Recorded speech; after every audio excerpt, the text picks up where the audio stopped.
Welcome to the podcast, the legendary Regie Routman. Welcome back to um, our cute little community here. Wow, I'm so excited to be here. And it's just thrilling to see you again. I feel like we've become not just colleagues, but friends over the years. We So, have, we have. You've yeah. read to my nieces. They ask about you. They're like, "Oh, I have this is the book from Regie." I'm like, "Oh yes, Mrs. Regie." And so, um, we've I've been honored to uh, not just be a mentee, have you as a mentor, but to have you as a colleague as well and a friend. Definitely colleagues and friends. Thank you. And thank you for the honor of being here and the opportunity. I'm delighted. Oh no, it's great. We've had lots of good reception from your other podcasts. Like people have said, "Wow, I've listened to that podcast." People with really big names, they've said, "I want to do a podcast just like her." And so, Oh, that's very kind. Hmm. well, we're here today to talk about your book, "The Yeah. Heart-Centered Teacher: Restoring Hope, Joy, and Possibility in Uncertain Times." I have my personal copy with a personal letter from Regie, and so it's like it's hard to see. Sorry. Can't see it. Okay, Yeah, yeah, you can't good. see it, but it's here and it's going to be a very special part of my moving library. I have a very small moving library whenever I go. It's going to be one of those books. Your When I started reading your book, I was noticing how many stories you were telling. It was in the introduction.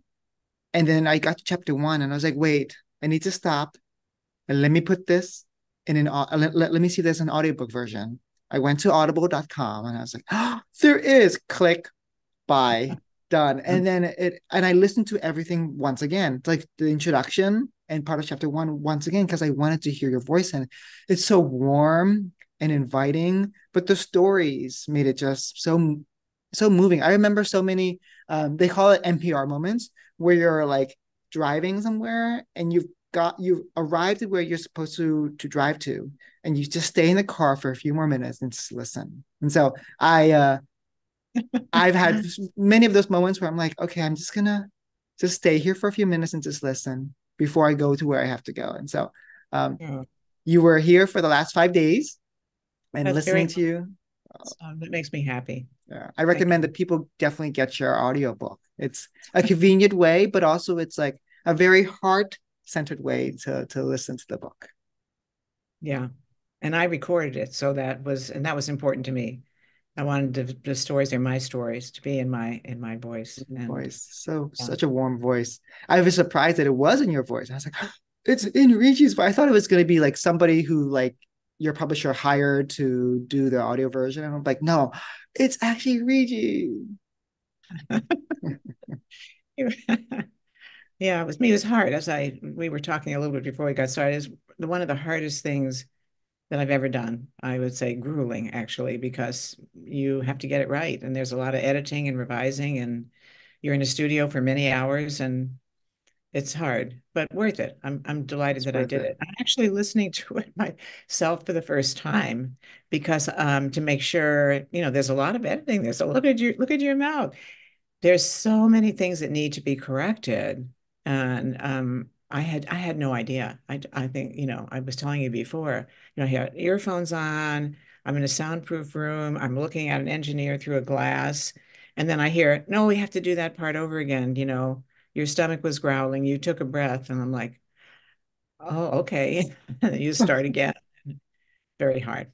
Oh, But and it's worth worth it. it. It's so Yeah. worth it because I mean, I love reading, but just the convenience of having a book read to you when Yeah. you're doing other things, but Yeah. also hearing your voice. Well, it's something about storytelling, and Yes.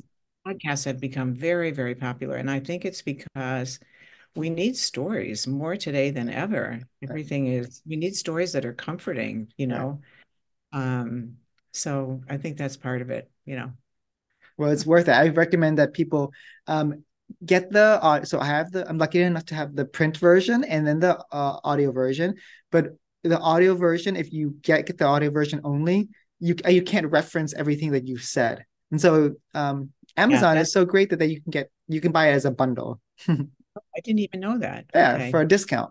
Yeah. Okay. I think if you buy the audiobook and then you bundle it, it's like $7 more. I was like, oh, okay. Well, I hope people will also, I'm just going to hold it up because it didn't show up when you held Yes. it up. I don't know Yes. why, but um, and I'm very proud of the cover. We never had a cover like this. This was done by Toby Gordon, who was a former editor of mine, who's also a wonderful artist. I wanted a Yes. different tone for the book. I didn't want it to look like an academic text. I wanted it to have a kind of a lovely feel to it. Yeah, the lilies on the top, and then like it almost looks like a coffee cup, like people having conversations. That's what I thought of right away. Well, you know this. Well, I'm going to tell you the story then, because part of this is in the book, but it's a good way, I think, to start our conversation. This is a photograph of the coffee table in my living room. Oh, okay. And this is a tulips on the table. And this plate The here tulips.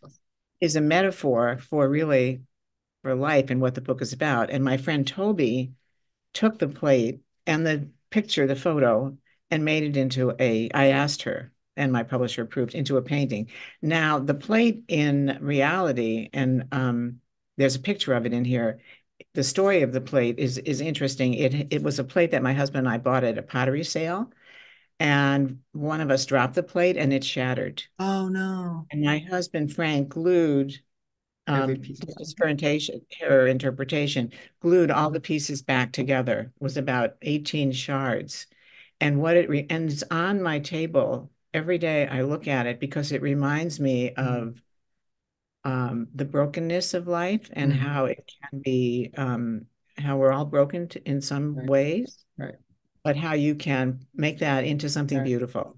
The right. plate is more beautiful now Oh, than it was before it was broken by far. oh, And I appreciate it more. So it's kind of a metaphor for living our lives, you yeah, know. yeah, Things don't go so well, things right, break. You can cohere right, with effort, you can restory, right, you know, you can change the direction of your right. life. And so it's yeah, so I'm kind of glad we got to talk about that. Your stories were so Right. moving. Go ahead. I'm sorry. Um, no, I've said because then you'd see how beautiful the plate is. Oh, Um, it makes sense now. It's like, oh, yeah. this is like impressionist art. I'm like, oh, and this is a coffee cup. Oh, I think it's like a coffee cup. It feels homey already. Yeah.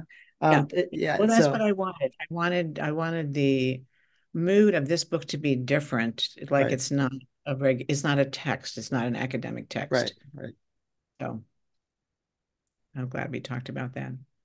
Um, One thing I really love about your book in particular is that the stories. I mean, this podcast will be mostly about the reading writing connection and the science of reading, and then creating literacy instruction, for multilinguals. But I just want to let readers know that there are the stories of like you brought us through your entire life. As a yeah. beginning teacher, the loss of your son, the loss of your father, friendships you've made, parties that you've had, midnight parties, like New Year's Eve parties that you've had with people all over, friends who are like in their 80s and 90s that you like have befriended them. You've really brought us into your office as well. Like you've painted a picture of like what does your red chair look like, and then there's the green pillow that is it's for your son, and you just really brought it all together. Those stories were really touching, and you talked about your marriage. It was like how do I'm still considering how I want to write in my Amazon review, but it's almost like teacher therapy book, right? With like teaching instructions. Well, I would say I tried to um, show through my own example, not that having a value on this, but that in order to have a good life, I think, and we all have a lot of challenges and losses, and just things can be tough. It is healthy and more joyful to integrate, not separate. Well, my teaching's over here, and I leave that out the door, and then I have Right, a personal life. right, Me, it's always been that my personal life and my professional life intersect. right, So when I go into classrooms and I'm teaching children and I have 20, 30 people observing, I'm telling stories, I'm showing photos. This is who I am. I'm a real person. I'm not yeah, just a teacher who has materialized in your classroom for right, the week. right. I have another life. I have people that I care about. I have a dad who is sick. I have somebody who is struggling. But, and I bring all of those pieces into the classroom, and that informs the work we do, the stories we do. We're going to be talking about reading and writing, but then making the reading and writing really authentic. So what's going on in this town? Yes, There's a problem with the water. There's a problem with pollution. right, Can we do to right, get our voices in there? This is why reading and writing is important, not right, just it's a subject in right, school, right, right? And the other thing is, Tan, and only because I know you well, I can say this, even though other people will be listening, it feels very private. I'm a very private person. I'm on Twitter, but nobody would know that I'm married, that I have children, that I'm a grandma. I don't talk about that. right, right, So this book is a real diversion for me in the sense that it's really not just for teachers. It's for right, everybody in the world that right, has loved ones and who wants right. to lead a full life. Really, I look at it like that. You Yeah, know, I saw we're not that too. teachers. We're not just teachers. We're caregivers. We're human beings. Right, We're friends, right? We're right, wives, husbands, and uh, all of those things and more. And the humanity, I think, we bring into the classroom. It's not just that you're only kind when you're with your kids. You're kind all the time. You bring in who you are as a person. And I think that's why um, I've loved the work and why mm. I've been good at it. And then when I say that, because I get invited back to the school, I form relationships with people that, well, you saw in the book a whole chapter on um, what does it mean? Revitalizing our lives through friendships. And some of my closest friends are colleagues, of course, that I've known for, 20, 30 years. So yeah, so it's the whole spectrum of life that's in there. And the thing that was most private, let me just say this now, because you had asked about it, is that our son Peter died of cancer. It'll be almost 5 years, but it feels less than that. And of course, it was very, very difficult to lose a child. And my daughter-in-law made the story of it you can read about in the book, but she made this pillow for me right after Peter died, and I always have it behind me, The Good Life, with the notion that, and that's really what the book is about. That's the theme of the book, how to have a good life as a teacher, as just a human being, in spite of all of the chaos that's going on in the world. And it's always been a hard time to be teaching. People talk about, the loss from COVID. There's always people have been talking about learning loss forever, right? It's not just COVID. You know, what's happening in under-resourced schools has been happening for a long time. So can't all be blamed on COVID. So I hope that the humanity, the honesty, the love and respect I feel for teachers comes through in the book, and that I wrote it as a labor of love for the people I love, the teachers, Right. my family members, and all the people I interact with, and it makes me so happy that you like it. I do. Mary Howard on face. Mario. She wrote a review. I was looking at it, and I was like, she said, "This is a love letter to teachers," and I was like, "Oh my goodness, that is exactly it." And then I think as I'm listening to you talk, and then thinking about the book, I will title my Amazon review as "Bringing Back Humanity to Teaching" or "Humanizing I Instruction." love that. Thank Yeah. you. That's a great title. And Mary Howard is, she is such an ambassador for all of us as educators. She's just she's just wonderful in that way, so generous, so generous. Well, you've been so generous of your time. So let's dive into the book in the 40 minutes that we have left. Um, your story, your everything that you write is about stories. Let's talk about loving students by seeing their strengths, which is very close to what teachers of multilingual learners do. Tell us about a story about your dad in the hospital compared to the story of your friend who had a son with Down syndrome. Right. And then this is I think it's in the first chapter called Loving Our Students. And what does that mean? And Yeah, my father was 85, working full time. He had this terrible stroke, and he was on the East Coast of New York City, and I live in Seattle now. And he was in a bad way. Physically, mentally, he was pretty much okay, even though he couldn't speak at the time. He could understand. We could tell. You know how when you love somebody, you can tell by the eyes, by the way they look at you, by their actions. And so we flew him to Seattle. He was in a rehab center here, and he was working with a speech therapist every day, among other therapists that he had. And the speech therapist had him repeating words and then phrases and then sentences. And my father was very uncooperative, which is not like him. And I kindly figured out that he was under, when I talked to him, just like we're talking, I assumed he was intelligent. I assumed he was still intelligent and understanding, and he was. And the speech therapist was talking to him like he was like 5 years old and just learning to speak for the first time. And so my father just didn't cooperate. And then one day when I'm talking to my dad, he comes out with a one-liner, a joke. And that's my dad. Oh my God, he was a joke teller. And I was so excited. And I got the speech therapist in the hall. Come on. My father just said this. And he just looked and he said, I'm not interested in jokes. Your dad needs to follow the program. And I was like you, my heart sank. And I'm like, he doesn't get it. He doesn't get it. As many people don't get it, right? So I said, I'm so sorry, Dad. I'm just so sorry. I know. But then I kept talking with my dad, and he's telling more one-liners. And I tried one more time when he was saying even more. And I knew if he could tell a joke and I could have a simple conversation with him, I knew that he was okay mentally. But for the speech therapist who was following the program and the script, my father was not a human being that where he could appreciate the strength of being a joke teller of here he's showing life in him. And thank goodness that my husband and I were there to have, regular conversations with him and treat him as the smart person that he was, because I think we do a lot of that dumbing down of curriculum and the way we talk to kids, even multilinguals and second language learners, making the language simple, thinking that they don't understand. And I learned from Don Haldaway so many years ago, don't worry about if the vocabulary is a little bit above their head. If you're reading a great story, they're going to get the gist of it.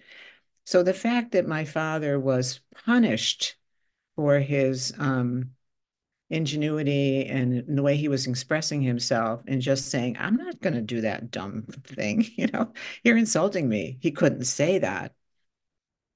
He was punished for it. And I think we do that with kids, that if they're not following the program exactly as it's written, they have to do it again, the skills in isolation teaching.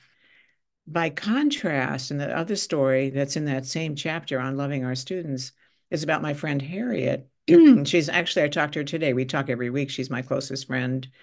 Since I've known her since I'm like 17. We were college freshmen together, and we had our first children at the same time. And her son, without any warning or anything, was born with Down syndrome. And she was, 25 years old, totally crushed. And the doctor came in the next day and told her, your son needs to go into an institution. There's really no hope for him. And she was like, she didn't know anything, but she was like, I don't know what planet you're living on, but there's no way that my son is going to be in an institution. And she's sobbing. We were talking every day. She doesn't know what she's going to do, but she knows she's not going to institutionalize him. And it makes me think about all the kids that we put in special ed in the low reading group, And then I think a couple of days after he was born, or maybe 3 or 4 days, a nurse came in and showed her a picture of a pigtailed girl sitting in a kindergarten class with other children around her, holding a book. And she said, I want you to meet, this is my daughter. It gives me chills still to tell that story. This is my daughter. And as soon as she saw that, as soon as Harriet saw that, kind of a light went on in her head that everything is possible. She went from nothing is possible to everything is possible. I talked to her this morning. We talked about her son, and he lives in a group home. He has a job there. He's a happy person, And today, Down syndrome people, I mean, they can perform in theater, they can drive cars, they can be in athletics. So he's had a very good life, and she describes him as her easiest, happiest child. And I think that's up to us. And it's all about seeing possibilities versus limitations. And a whole big theme of this book, as you know, because you've read it, I talk about what does it mean to love your students. It's all about seeing them. By that meaning, what are their gifts? What are their strengths? And and loving and honoring them for who they are, not what we want them to be. Not seeing um, their, some of the problems they may be having as deficits and uh, something negative, but something that we need to work building on their strengths, because that's how we want it for us. None of us responds well to criticism. It doesn't work very well. And I think being open-minded and allowing choices. So that speech therapist allowed my father no choices. And also the doctor who said to my friend Harriet, your son's being he never said he doesn't have to be institutionalized. There are new programs that are happening, but it was a terrible message that could have affected her son for his life. So that mindset of seeing possibilities and versus um, seeing deficits as seeing differences as deficits is kind of I don't know, the way we are in schools, which is very sad, really sad. Nobody does well when we're focused on what they can't do, right? Yeah. Yeah, the teachers of multilingual learners, they experience that a lot. Their students are. I started off with this story, requesting that you start off with these two stories because these two stories talk about when we see students with their assets, Mhm. we change our instruction. And the way like the speech therapist didn't see your dad's humor as like an example of intelligence and humanity and personality, but then the story of Harriet, we're saying like, look, here's a picture of my daughter, she has Down syndrome and she can have a happy life too. And so it's very similar to working with multilinguals, saying like, we know you're intelligent, you just can't speak English right now because you're developing the skill, but doesn't mean you're not intelligent and doesn't mean you're not capable because I can see your potential. And that's what the two stories really talked about. And that's what it's a good time for me to just throw in because this is really important to me. This is this is Tan's book, Tan Nguyen, and let's say Beth Skelton wrote this book, long-term success for experienced multilinguals, and it's excellent. I can tell you that it's excellent. And what I love about it is we're on the same page in terms as it's all about asset based, right? Being assets based, making sure that comprehensible input in everything that we're doing. And that's just not multilinguals. I mean, the way you're teaching multilinguals, and the way I'm teaching kids that are struggling is just good teaching. It's not like, everything is separate. It's just more good, excellent teaching in many ways. So, and I'll talk a little bit more about that because you talk a lot about scaffolds and I do also, Yes. and how that's so critical in good teaching, So you that's know. what your book, and initially I was like, oh, all these lovely stories about teaching. And then around chapter 5, 6, 7, you really get into like shaping instruction. It was like your second book in a new version. And so we'll actually, that's the crux of this whole podcast. The rest of it is about talking about literacy. And you really actually write a lot for multilingual teachers. Like I don't know if you know that, but the way you talk I about what kind multilingual of the oh, teachers, multilingual, yeah, yeah. the teachers who are working with multilingual learners, you've really written. The teachers can really take a lot. Our like people in our field, in our profession, can really take a lot from your chapters in that. Learners are in all classes that all the schools that a lot of mostly Black and brown kids, but always a large English learning population, a second learning population. Yeah, absolutely. And I don't think nationally we've done enough to honor, we'll talk some more about that, the kids that are coming in with assets, but they're not seen as having assets because they can't, they're not fluent in their reading, they're not fluent in their speaking English yet. Yeah. Yeah. That's why we started off with those two stories to show the difference. And which is the Yeah, centerpiece of this book is about seeing people as assets and what can happen when we do. absolutely. Absolutely. Let's talk about something that I felt like it was like a hot button that you had to write about was the I know I current did. dis I was like, oh, she's telling it how it is. Let's talk about your thoughts about the current discussion around science of reading and Ah, what are your reflections and what are your contributions to this so conversation? hard.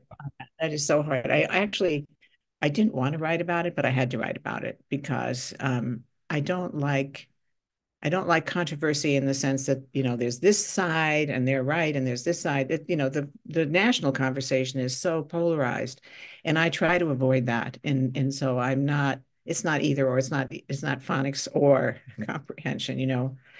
Um, the part that I wrote on the science of reading, and I called it, it's in the chapter on developing professional knowledge, and it's 8 pages, considering the science of reading. It took me 2 weeks to write it because I wanted to be thoughtful and because there are no right answers and it's so difficult. I wanted to write it in a way that people wouldn't say, "Oh, well, she's in that camp," you know. So let me just say a few words about that. And I think it's a difficult, very difficult topic. I wish we were calling it the sciences of reading. So then you have the phonics, of course, and the phonemic awareness and the decoding, but you also have comprehension and you have language and you have vocabulary and fluency, and you're looking at reading as a language and thinking process, which it must be from day one. We're not showing phonics cards in the crib, and we're holding a two-year old. God, I hope we're not. We're reading stories to them, and so and we're playing around with language. We're having fun with it. So I think if we expand this, we've not just focused on the science of reading.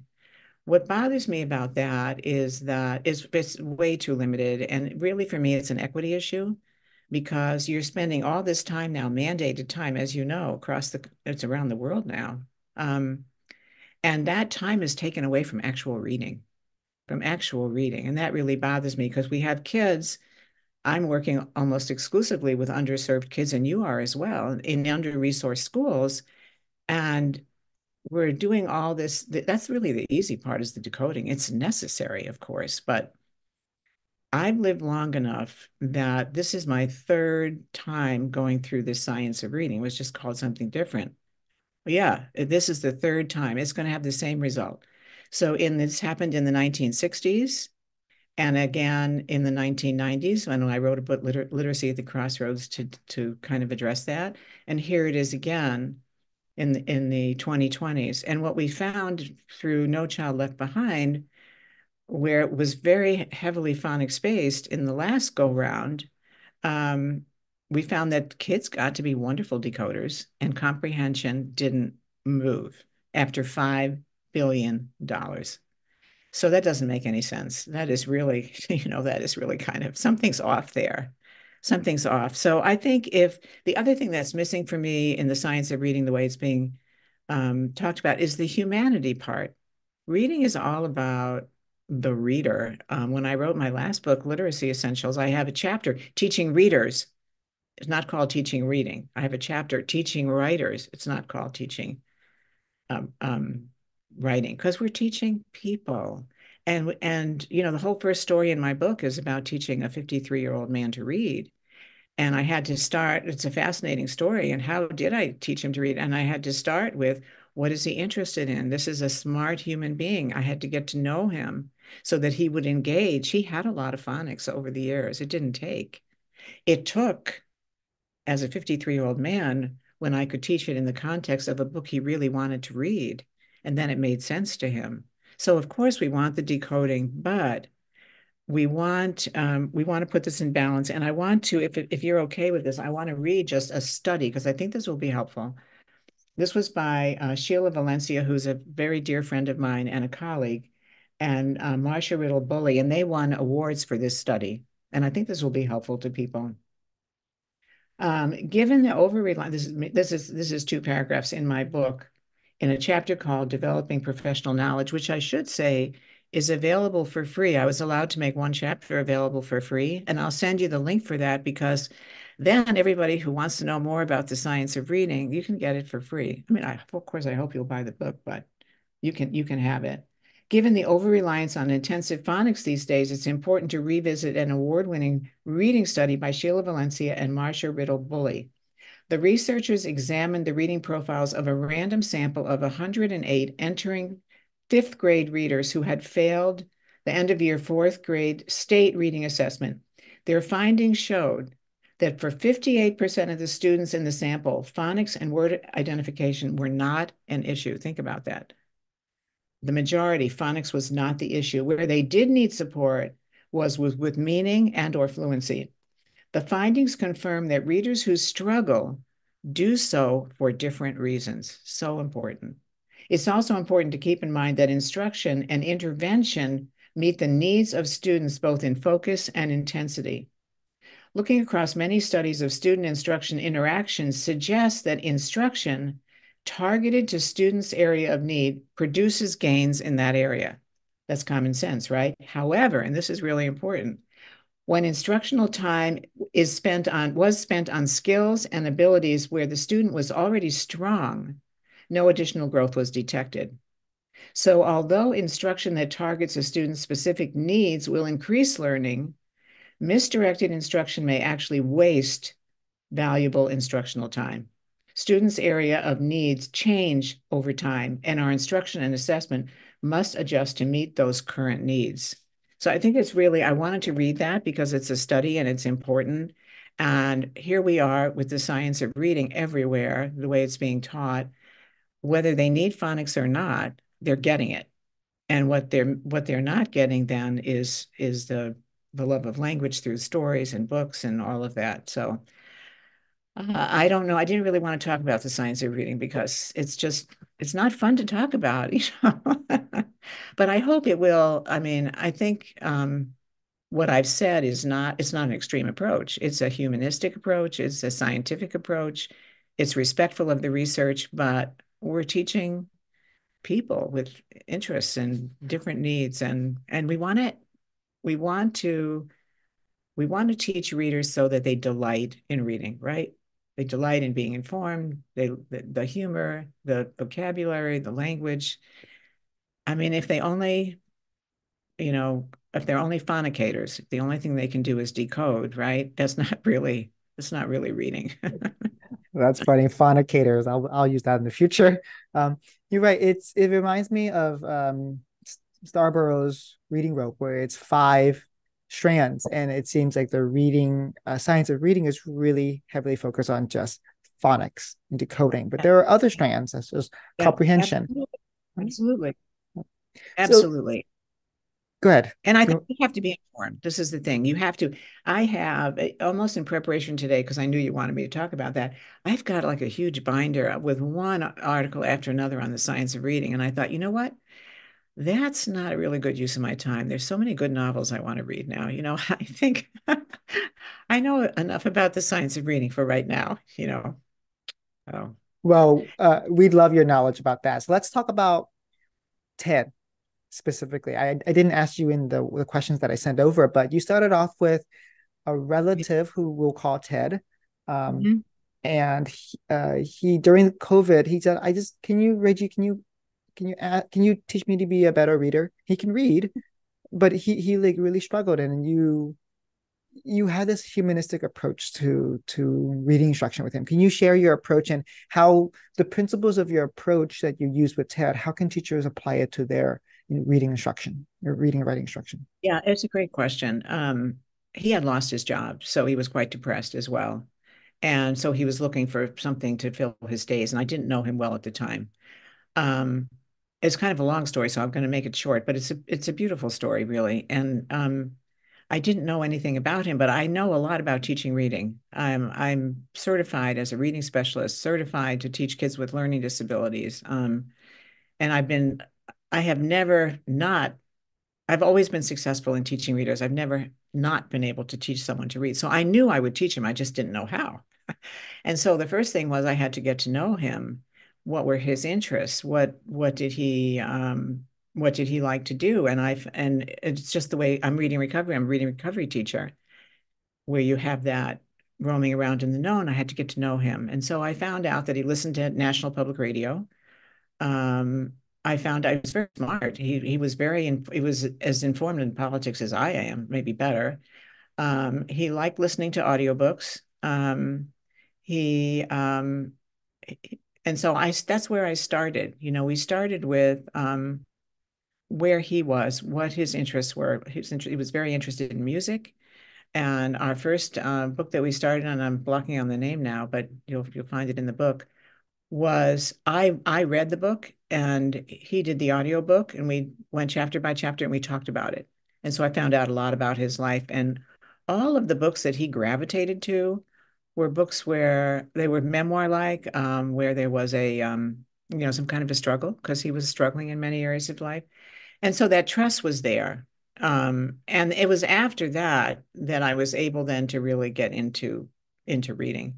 He read his first adult book ever, The Old Man and the Sea, with me, and that was kind of life changing for him. It took 3 months to do that, but he never lost interest. So imagine phonics. You can't just do phonics for 3 months every day like that, right? I can't do a good job telling you the story because I've written it, and it's much better if you read it or listen to it. But one of the things that I learned that was really important, I at the beginning was choosing all the books for him, thinking that, well, he's not a very good reader. I mean, he couldn't read. I don't know what his reading level was, but when I asked him, where do you think we should start? He said picture books. And I'm like, no, no, no. I want to dignify this person's intelligence. And so we used newspaper articles, anything that I thought might interest him.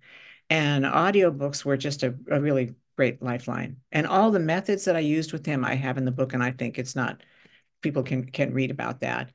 He was probably what you would call dyslexic. I didn't know what his label was. I didn't ask I didn't test him at all. So it was very interesting as he was gaining more confidence in his reading, but he still was not, he wasn't a good reader. He wasn't what I would call a reader yet.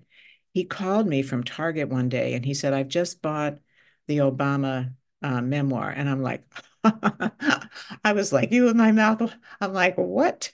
He says, I bought it and this is going to be our next book. This was after The Old Man and the Sea. And I'm like, and I think this is really important for all of us and for our listeners.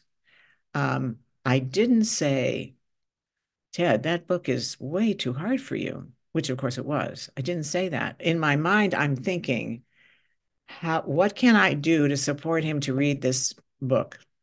So I said, okay, I'll get you the audiobook.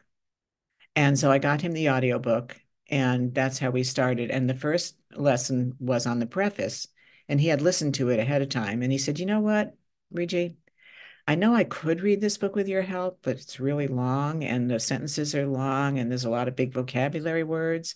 So I think I'll just listen to it as an audiobook. And I'm like, well, good choice.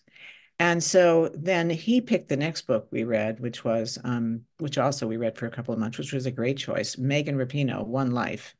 She's famous soccer star, and she's done a lot for LGBTQ rights. Yeah. And so he loved that book. I love that book. And so he was the one who brought it to me. He paid for the book. I got him the audiobook. So I learned a lot about how to teach reading to someone in an unorthodox way. And the label doesn't matter, really. It doesn't matter. We have so many people that are really smart that are dyslexic that didn't learn to read, some of them very late in life. And when they did learn to read, it was because they were motivated by the topic, right?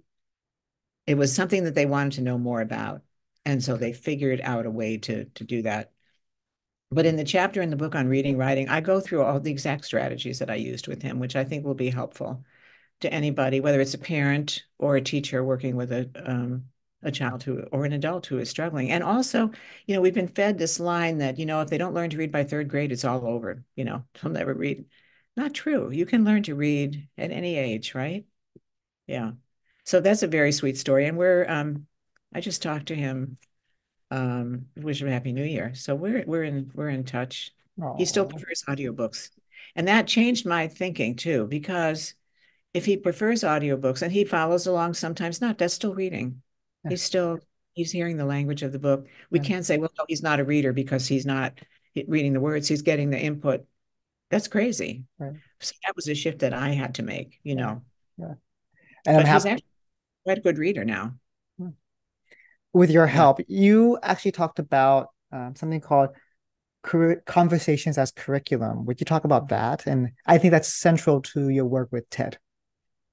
Yeah. I think I it was an opening line in one of my I think it's chapter 3, which is on providing equitable opportunities.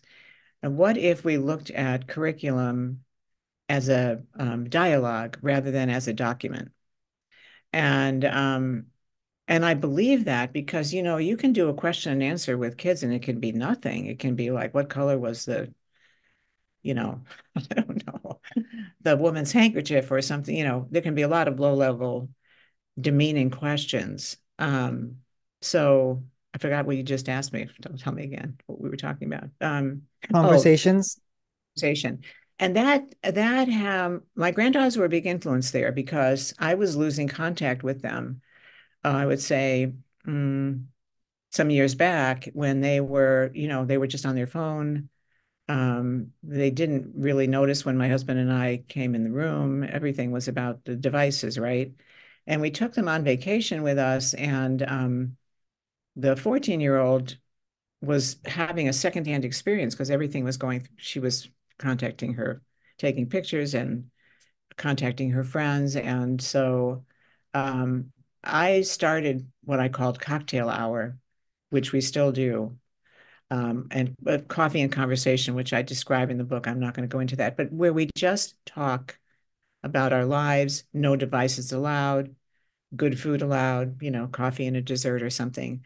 And it changed the nature of our relationship. And it changes what's going on in schools too. When you talk about meaningful things, um, people respond. As we had deeper conversations, they became more meaningful. It wasn't just about what we're having for dinner or a book that I just read. It was about what's really going on with my life. I'm having trouble with a friend. Um, how do you think, how might I deal with this? And I might tell a story from a book that could be helpful, something like that. But we could be studying a mandated unit, but if the conversations and the questions we're asking and the opportunities to talk are not high level and respectful of kids' language and culture and intelligence with our scaffolding them, it's all a big so what, you know. And the level of the conversation, I think, does not happen in many classrooms. It's more I talk, you listen, and what's the right answer, kind of like the speech therapist from my dad, right? Um, I don't know if that answers your question, but it's deep. It's a very deep question. What does it mean to have a conversation about the fact that the water in our town is polluted, about the fact that um, all of the English language learners at this school are being segregated into a class of how is this going to help them become, smarter, better language users, to have those conversations and do the research and it changes everything. It changes everything. And then of course, allowing kids, I think the choice is so important here to show what they know, not just on a worksheet, but it could be through a podcast, right? It could be through a video podcast like this. It could be through poetry. It could be through music, hip hop, it's dance even. It's endless. And I think part of the reason teachers don't do a lot of that is we're not given enough choices. We're not trusted. And I think what makes the science of reading so addictive is it's easy to get a score. It's easy to measure, you know. I think the things that are most worth talking about are not, you can't measure them really. How do you measure happiness or love or delight, right? I mean, that would be scary in a way. Your score would be very high. Your kids would be, your students in your class would be happy and very delighted to be in your room. Yeah, I hope so. And that's, Yeah, go they ahead. would. Yeah, because we treat them with respect and with the intelligence that they deserve and with the questions that dignify their intelligence. Absolutely. And I think you Um, have an approach called part to whole, which really connects to dignifying students' learning. Can you talk about that approach to reading instruction? Uh, you were very cute because you said, tell us about your fruit tart approach to teaching. And that really is the part to whole is one of the things that I have found, and I know people listening to this will this will resonate with them. This is the hardest thing for teachers, and I'd say including myself, to change in terms of beliefs. The belief system that most of us hold, or at least in my experience, has been, and this is again the science of reading. If you teach the parts, you teach the phonics over here, and you teach this over here, and this over here, somehow they're all going to glom together into this meaningful whole, and it's just going to happen like magic. But it doesn't. And I've told the story that a colleague of mine told. It's like having 100-piece puzzle and putting all the pieces on the floor in front of you, but never showing the child or the learner the lid of the box. How can they put it together? So we make learning much harder for kids when we go part to whole. So we start with the isolated skills, and they haven't seen the lid of the box. They don't know, why are we doing this phonics in isolation, or why are we doing whatever. If you start with the whole, here is the whole book. You read this whole wonderful picture book, and then you talk about it. Then you can go back and you can take words out of context and put them on a screen. It's just a wonderful trick I learned from Don Holdaway. I know most of you that are listening, if you're teachers, you already have a whiteboard in your room. If you project a piece of text onto that whiteboard and then just take a piece of paper and maybe cut it in half to the size, you can make it in multiple sizes. You can actually take a word out of context. Maybe I want to emphasize the word, I don't know, bewilderment, even in kindergarten. And you can take that word, it'll show up right here, which is fabulous, and then put it back. So you're starting with that whole page, that whole text, and then you can, and just enjoying it. And then you can go back and look at the parts. Now, when I'm talking about, and that most of us are not teaching that way. We're not starting with the whole. So the kids don't know where they're going or why they're going there and why should they go there and what's going to be the reward for them. But when you talked about the fruit tart approach to teaching, this is what you and I are talking about, and you have this a lot in your book, you and your co-author. What are the scaffolds that we need to, starting with the whole, what are the scaffolds that we need to supply to kids so that they can be successful at what they're doing?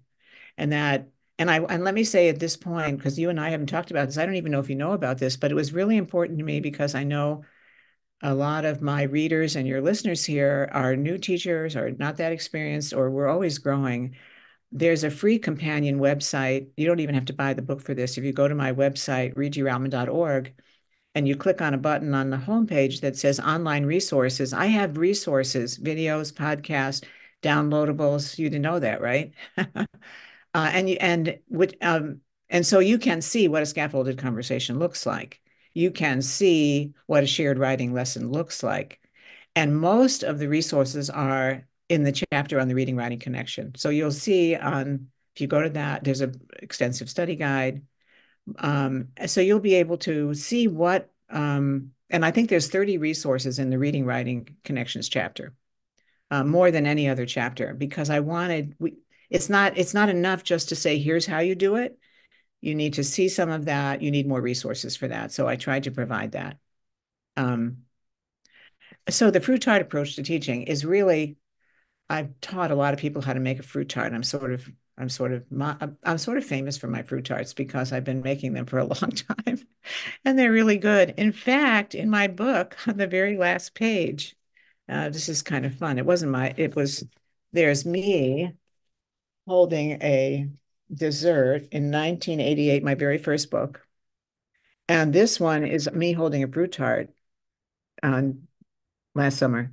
I've been making fruit tarts for a long time. But the thing is, here with making a great fruit tart, you can't use second-rate fruit and think that if you put a little sugar on it, it's going to be good. You can't teach reading with a second-rate text or just with a commercial text. It has to be the real thing. It has to be great literature, right? So I tell the story in the book on friendship about my neighbor a young man, 11 years old, who rang my doorbell and said, I hear you're the tart master of the neighborhood. Would you teach me how to make a fruit tart? And so I write about that and how I used what I call the optimal learning model, which is you're starting with demonstrations, then shared experiences together. It's not linear, but you're giving the scaffolds that kids need, and then guiding them where you're kind of releasing the responsibility, and then they're doing it on their own. How it's different from the gradual release model, which everybody is familiar with, is that it's not so much about releasing responsibility, and it's more about what are the minimal scaffolds that I can give this student so that they can be independent. It's all about the student. It's not about what the teacher does. So it's a little bit of a difference, but it's a really subtle and important difference. And there's a lot, you know, I've written a lot about that in my books, Literacy Essentials and Writing Essentials, in terms of I'm mindful of our time. And also I have, and you asked me to before we started to remind people about that. I when I started working in schools, oh gosh, I don't know how many years ago, more than 20 years ago, I found that and these were all underserved schools. I found that people had done a book study on either reading essentials or writing essentials, both, and yet their teacher knowledge was very low. And I'm like, my books must not be very well written because, and that wasn't the problem. The problem was nobody was showing them how to do it. And that was the residency. I created that job so I could show them, here's what it looks like, here's what it sounds like to teach someone to read, to teach someone to write. And then so I created with Heinemann, there's three videotaped, I think it's the best work I've ever done. It's the work I'm most proud of, with my friend and colleague Sandra Figueroa, who I dedicated the book to. Yeah, and you can read about her. What we put together and help from other colleagues as well, videotaped the residency in a way that is a professional development tool for schools. And that's been really terrific. And that's still available. I mean, I think it's the best work I've done because it made explicit and visible what expert teaching looks like and sounds like. And how do you get kids? And there's lots of samples of kids' work and lots of really good video. And so I'm really proud of that work. But I think we need to see that as teachers. We need to see teachers doing it for teachers, kids doing it for kids. And so much of that is scaffolding. And you talk a lot about that in your book. And I think one of the questions you asked me about was to tell Sandra Figueroa's story. This would be a good place to bring that in because I think it's important. The other stuff, the nitty gritty stuff, I have enough resources for that, as does Tan. You can get that. The stories, I think, are more important, really. I mean, our life is based on stories. Sandy grew up in Nogales, Mexico. She was right on the Nogales, United States, but she was right on the border. But she's an American citizen. She grew up in poverty. She was one of the first in her high school, if not the first, to go on to college. Um, and she wanted to give back. And she was one of, let's see, there were six children in her family. They shared a room.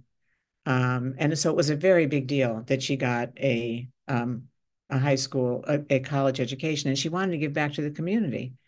And when I visited her in Nogales, it's right on the Mexican border. I mean, it was kind of scary because we had cameras and they took our cameras. I mean, they did not want it to be photographed, at the border, what was going on.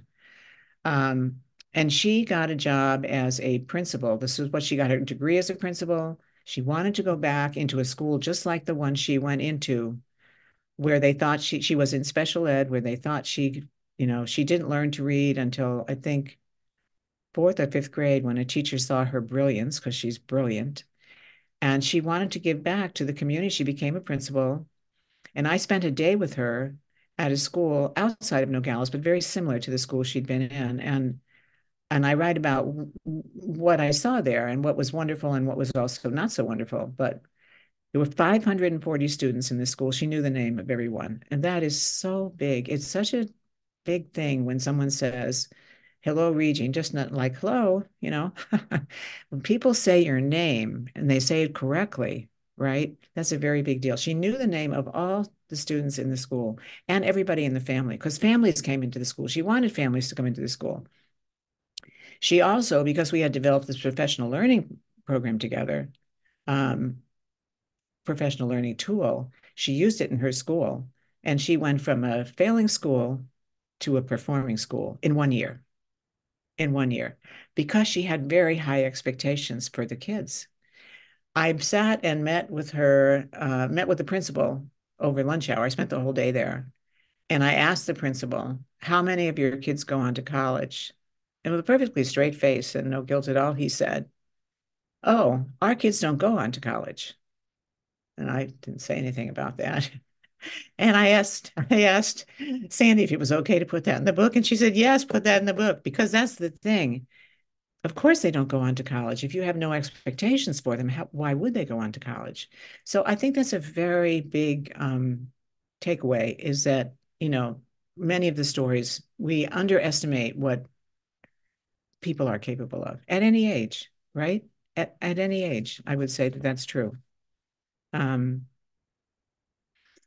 So how did she turn around her school in 1 year? Like, what were the approaches that you worked with her with, including shared she reading, did it. guided She, reading? she did it with the Reading Writing Connections project that she and I wrote together. I'll send you the information on that because it's set up. There's like 14 professional meetings and there's a facilitator's guide. We wrote it and set it up so you have everything that you need. You watch the video, you do professional reading. I'm so glad you asked because I don't, it's hard for me to talk about because it is a thing. um, what I'd like to do honestly is give it away for free at this point, really, because it's not brand new anymore. If I could find somebody that would, I would like to do that because I think it would help a lot of schools and kids rather, because it's not new, but it's good teaching. Nothing has really changed. It's all laid out. And people don't have time for professional learning, but it's everything. I mean, it's the only way you're going to figure out what to make of the science of reading or this new writing program that schools adopted. You can't just go along with it. Teaching is a political act. I wrote about that. We can't just be complacent, you know. You mentioned the reading writing connection. Let's end with that a little bit. Okay. Um, all right. Well, let me tell a story about that. Well, I deliberately don't separate the reading and the writing unless I have to, because one feeds the other, right? And I think one of the things that's so important is if you're going to teach reading, you've got to be a reader. I mean, the way I know how to teach reading is not just that I'm a reading recovery teacher and all of the other things. It's because I read and I notice what authors do, and then I apply that to my own writing and thinking. And I read a lot, and I have a reading log, and I talk about that I keep um, every month. These are the books that I've read, and I share that with kids. And then, what do you want your reading log to look like? It's not how many pages did you read. It's not write a book report on the book. None of that. Just keeping it joyful. But I've been keeping my reading log now for 20 years, so it's my reading history. Oh, and kids love to see that. And what was their reading history going to be? So I think when people realize the connection between the reading and writing, you cannot separate them because one feeds the other. Research shows that. One of the last stories I tell in the book, and I know you work a lot with middle and high school students in particular, is a high school student that had a horrible life, a lot of abuse, so much abuse I couldn't write what the abuse was. And I was working with her interventionist teacher, Mary Beth Nicholas, in Wisconsin, and she was told she had to use like skills in isolation, park to hold teaching. And guess what? The kids hated it. Nobody was learning much. But she told them that they could, or maybe this girl came up to her, and it was Crystal was her name. And one thing that she did like was she liked to write poems. And so she encouraged her to write poems. And Mary Beth and I had talked about the fact when she said, I can't get these kids to do what I want them to do. They're not interested in the skills. And I said, have them write their own stories, publish them. have them read those stories, have them write about what they're interested in. So that's how it got started. So Crystal started writing these poems that were just, and I don't have them in the book, but I describe what they were like, and they took your breath away from the suffering that she's had, but also the beauty, kind of like the plate that we started with, the way she was able to take all the terrible brokenness in her life and write this beautiful poetry. And it was healing for her. And I'm not going to go into more detail than that, but it was that reading writing connection. Her reading improved, her writing improved. All the high school students in Mary Beth's class tested out of her reading intervention class through this reading writing connection. They're writing and then they're reading each other's work, and they begged to stay with her. They didn't want to go back to the regular classroom. They wanted to stay with her through that reading writing connection. Yeah. So that's how it is in the world. I'm sure you do the same. When you read, you're thinking, wow, how did that writer do that? And then you bring that into the classroom. Let's take a look at this. But we don't start there. We don't start with, I'm going to show you a sentence that's really well written. Why? Right. So that's that whole part whole. It's just how it is in life. When things make sense, you want a sense of the whole of what this is going to be about. Right. Right. Then the parts make sense. Yeah, I can see I need to, you know, I'm going to need to know how everything works Yeah. in order to be successful on that whole piece. Yeah. It's very much like the broken plate that was put back together by your husband. I feel like this book is a very healing conversation for teachers in the field who are like, ugh, I feel like the system is so broken. And I feel like my approach is, I'm forced to do this approach that's different than what Yeah, I believe. that's the reality. And well, I tell the story in the last chapter of a wonderful teacher, Terry Thompson, who she wasn't allowed to do guided reading groups, so she did them outside of reading time. Um, you have to be a little bit, I don't want to say devious, but what I call a positive deviant, which is a term by Atul Gawande, a surgeon. You have to close your door and do what's best for your kids to some degree. You can't just follow that program. Right. Yeah. Well, after this has been such I keep thinking about the word to describe you is like generous. I know you're quite a private person, but to write about your moves, like your life, including you moving to integrated community in Chicago, to writing about your child's death, to writing about your father's death, to writing about your like all the experiences that you've had as a teacher. It felt like sitting down and just listening to a legend talk about her life and then how it Mm. connects to education. And I was like so healing, um, that this is a treasure of a book, and you are so generous to have shared your many pieces, many layers of your life with us. But also, it's a great instructional book. So, Regie, thank you so much.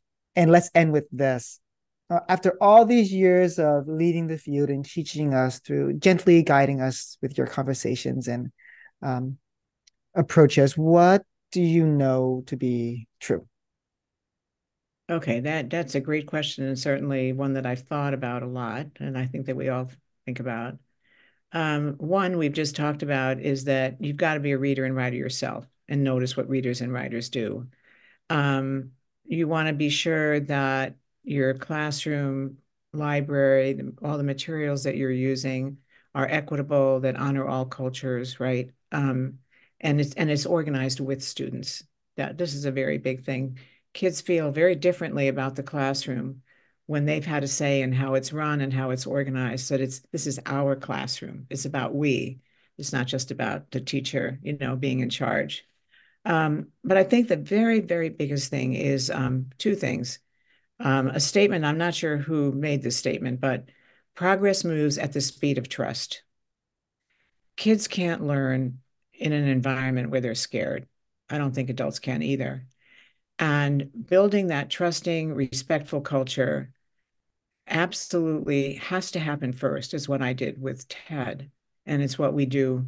Um, it's what we do as just human beings and caring teachers.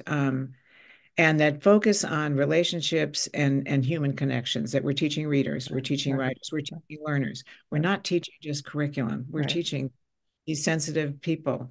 And then what I wanted to end with is, and I talk about this throughout the book, and this has really guided me, and it's my own question. When something's not going well, or when I'm not sure what to do, I ask this question of myself: what is the most generous thing that I can do or say at this time? And that sometimes can be very hard, but what is the most generous thing I can say or do at right, this time? So think about a kid that's really been difficult, maybe had a temper tantrum. I say that question to myself. The student still might have to have, some kind of a timeout, but my language will be softer, will be different. And it's having that generous spirit, I think, has grown in me because of all the losses and the difficulties. And it has caused me to have a lot of gratitude for special people in my right. life, like you, Wow. your family, my friends. And I think, the last thing I really want to, it's the empathy and the compassion and the humanity, which we need more now than ever. And I know that that's not going to change. And so I wish, if finally I would say to all of you, I wish you not just fulfillment, but moments of joy. And I talk about in the book, and this was a lesson for me. I wouldn't have believed it, that the deepest grief can also be accompanied by deep joy, which seems like, how is that possible? But it's not only possible, but it's necessary. And so I have a lot of gratitude for the very good life that I have now. And I also believe that teachers, the job that we do as teachers, it is one of the hardest jobs in the world, but it is the most important job.